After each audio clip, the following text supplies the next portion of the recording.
अस्सलाम वालेकुम स्टूडेंट्स, उम्मीद है आप सब लोग खैरियत से होंगे। आज हम जो टॉपिक डिस्कस करने जा रहे हैं that is area bounded by the curve and x axis. कि कोई भी कर्व, कोई भी फंक्शन है उसकी डेफिनेटली कोई ना कोई कर्व बनती है। हम उस कर्व और एक्स एक्सिस के दरमियान एरिया को फाइंड करना चाहते हैं। ठीक होगी बात। हमारे टॉपिक का मेन कंसर्न है area bounded by curve and x axis.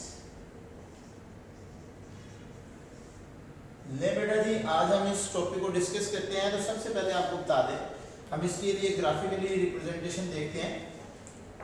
अगर हमारे पास कोई भी फंक्शन है, रेक्टेंगुलर कोऑर्डिनेट सिस्टम में हम उस कर्व की, उस फंक्शन की कोई ना कोई कर्व बनाते हैं। लाइक उसकी कर्व इस शेप की फर्ज करे बन रही है,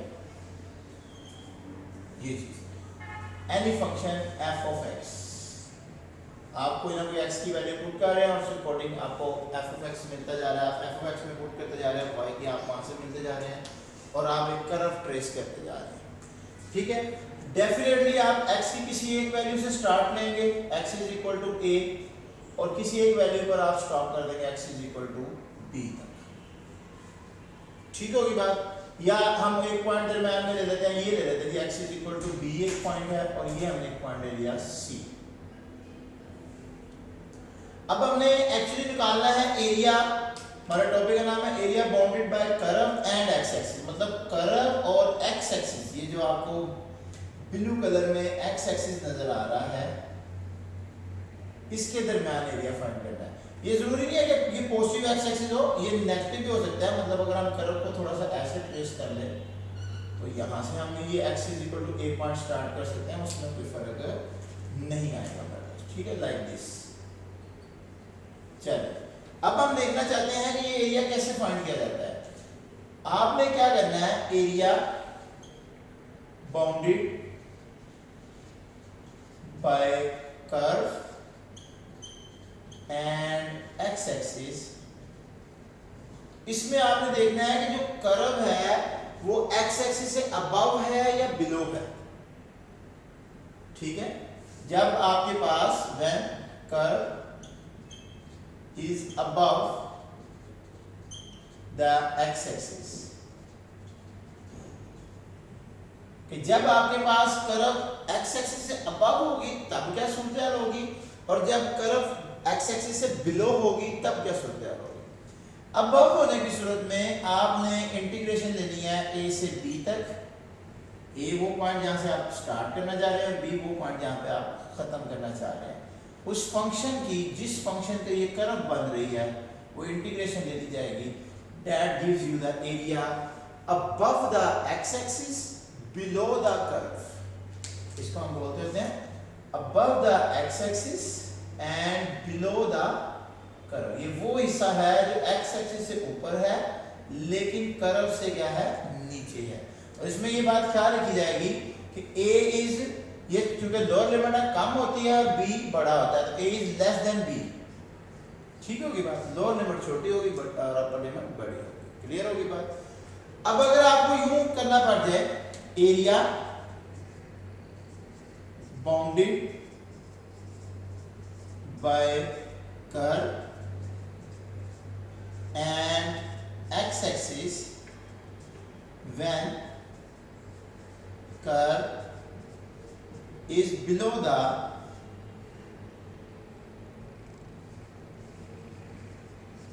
x axis। जब कर्व आपके पास x एक्सिस से नीचे है तो फिर क्या होगा, आपके पास फिर नेगेटिव साइन का इस्तेमाल होगा और इंटीग्रेशन फ्रॉम ए, मतलब जो भी पॉइंट जहां से आप स्टार्ट करना चाह रहे हैं, फर्ज करें गिवन फिगर के मुताबिक आप बी से स्टार्ट ले रहे हैं और सी तक जा रहे हैं। ठीक है, तो इंटीग्रेशन फ्रॉम बी टू सी उसी फंक्शन जिसकी आपने कर्व ट्रेस की हुई है और dx। जस्ट फर्क ये है कि जब आपके पास जो कर्व है वो एक्स एक्सिस से बिलो आ जाती है तो फिर आपको एक नेगेटिव साइन का इस्तेमाल करना पड़ता है। और इस फिगर में इस बात का भी ख्याल रखिएगा कि b is always less than c, means lower limit छोटी है अपर लिमिट से। ठीक हो गया।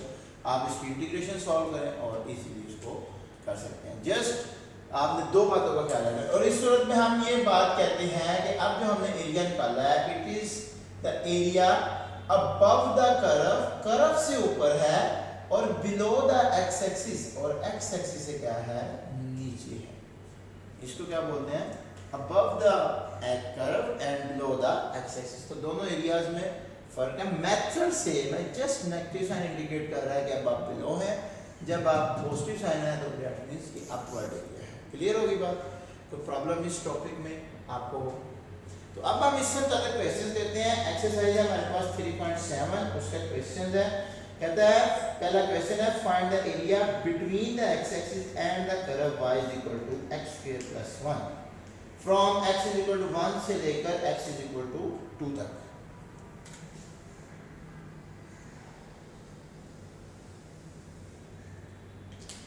एक्सरसाइज है 3.7 और उसका क्वेश्चन नंबर है 1।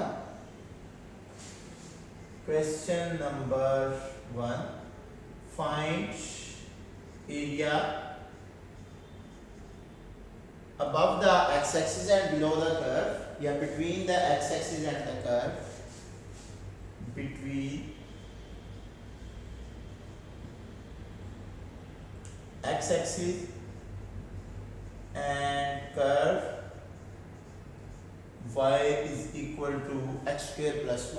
हाँ जी, x square plus 1 from 1 is equal to 2, x square plus 1 from x is equal to 1 to x is equal to 2।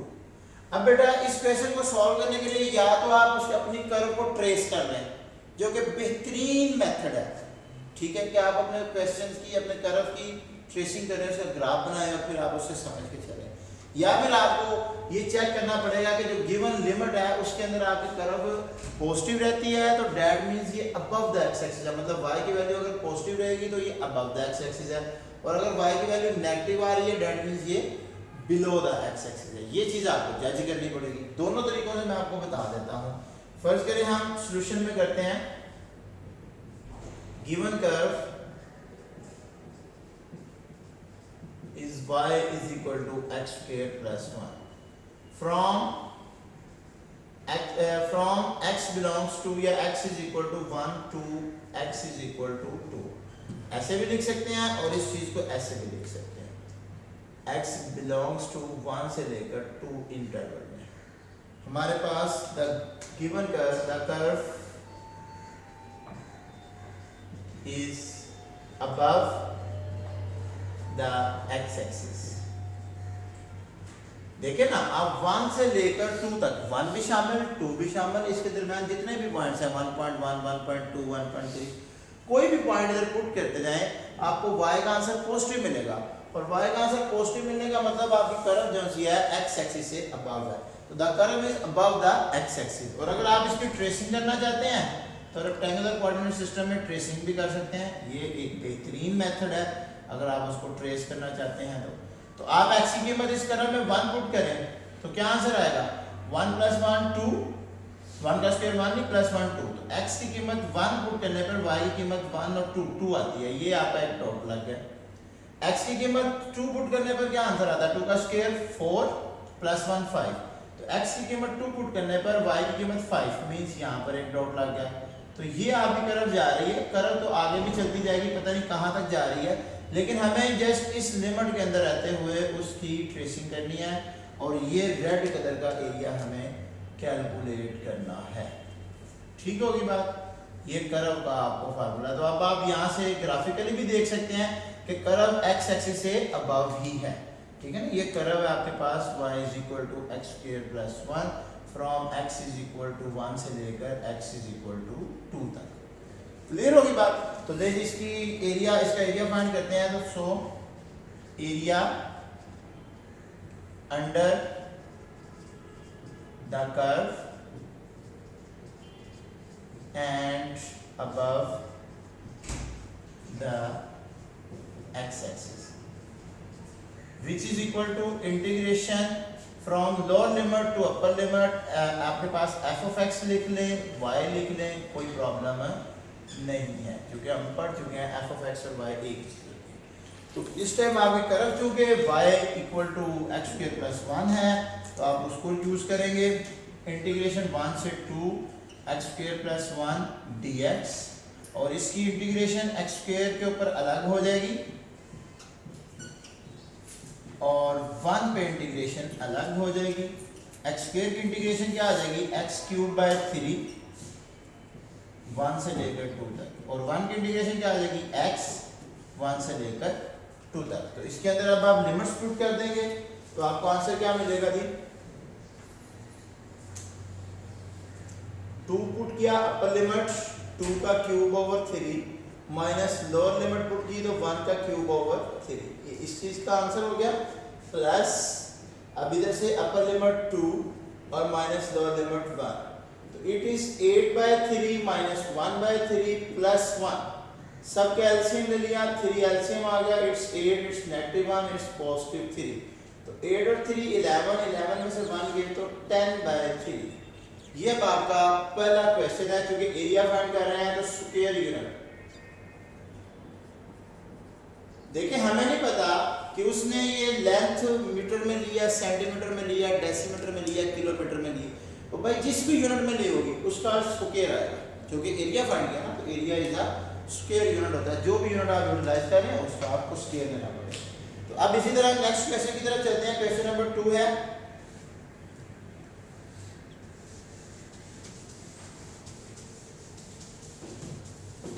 Question number 2 में हम देखते हैं वो क्या स्टेटमेंट दे रहा है हमें कहता है जी find the area above the x axis and under the curve. अब हमने कुछ उसने हमारी हेल्प कर दी है कि अबव एक्स एक्सिस है और अंडर द कर्व है मींस हमारे पास ये चीज ऊपर की तरफ ही है तो इसको हम यूटिलाइज भी कर सकते हैं क्वेश्चन नंबर 2 में find area above x axis and under the curve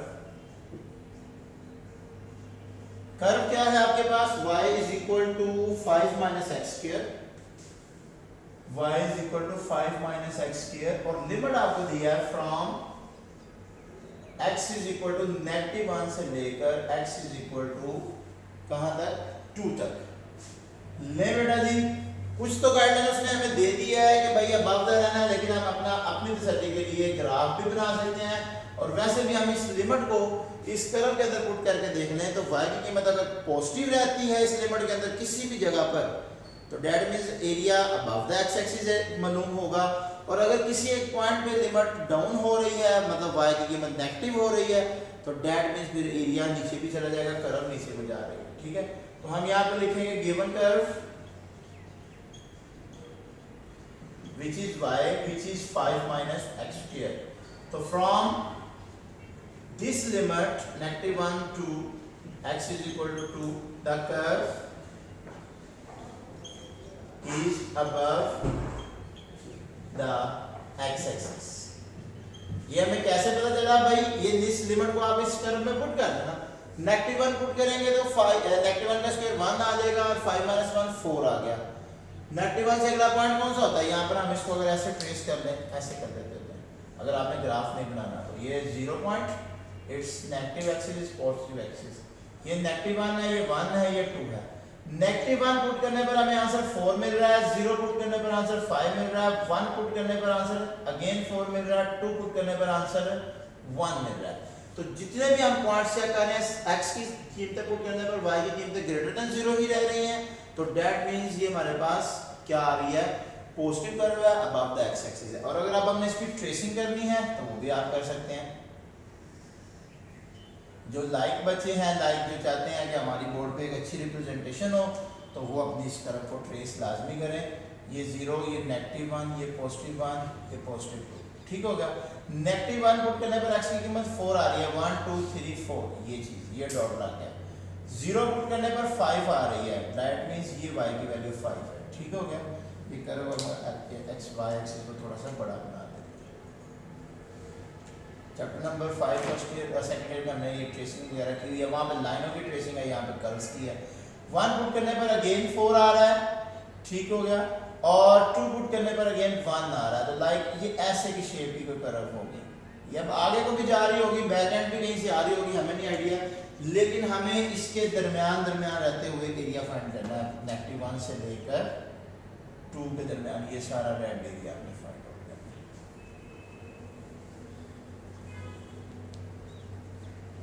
ठीक होगी बात बेटा जी? तो चलें जी, अब हम चलते हैं, ये कर्व से भी हमें अंदाजा हो रहा है कि ये अबव द एक्स एक्सिस है, तो अब हम इसका लिख सकते हैं so area bounded by x axis and under the curve. तो कर्व है जी y आपके पास इंटीग्रेशन है -1 से लेकर आपके पास थी 2 तक dx, और जिसको आप लिख सकते हैं -1 से लेकर 2 तक 5 - x² dx, और यहाँ से इंटीग्रेशन सेपरेट होगी -1 से 2 5 dx, इंटीग्रेशन -1 से 2 x² dx, और 5 की इंटीग्रेशन आ गई 5x और लिमिट -1 से 2 तक, और x² की इंटीग्रेशन आ गई x³/3 और -1 से लेकर 2 तक। तो अपर लिमिट पुट की 5 × 2 माइनस लोअर लिमिट पुट की 5 × -1, तो ये इस चीज़ का काम कंप्लीट हो गया। ये बड़ा नेगेटिव साइन, अब इसकी बारी आ गई, अपर लिमिट 2 का क्यूब/3 और लोअर लिमिट -1 का क्यूब/3। यहाँ तक क्लियर होगी बात? तो 10 माइनस ये आपके पास आ जाएगा 10 नेगेटिव पॉजिटिव 5, ओके जी, और यहाँ से 8/3 माइनस ये नेगेटिव का क्यूब -1 आएगा, जो इस नेगेटिव को पॉजिटिव कर देगा 1/3। यहाँ तक कंप्लीट होगी बात। तो अब हम इसका फाइनल आंसर लिख देते हैं यहाँ पर।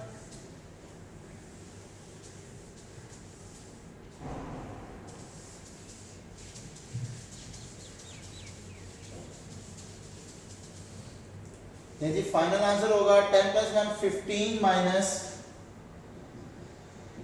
8/3 -1/3, क्योंकि एक्चुअली ये नेगेटिव मैंने अंदर मल्टीप्लाई कर दिया, सब कैल्शियम 3 आ जाएगा, तो यहाँ पर 15 3 45, -8 -1, तो 45 में से 9 चले गए, तो बाकी क्या बचेगा 36/3, तो 3 2 12, तो 12 स्क्वायर यूनिट।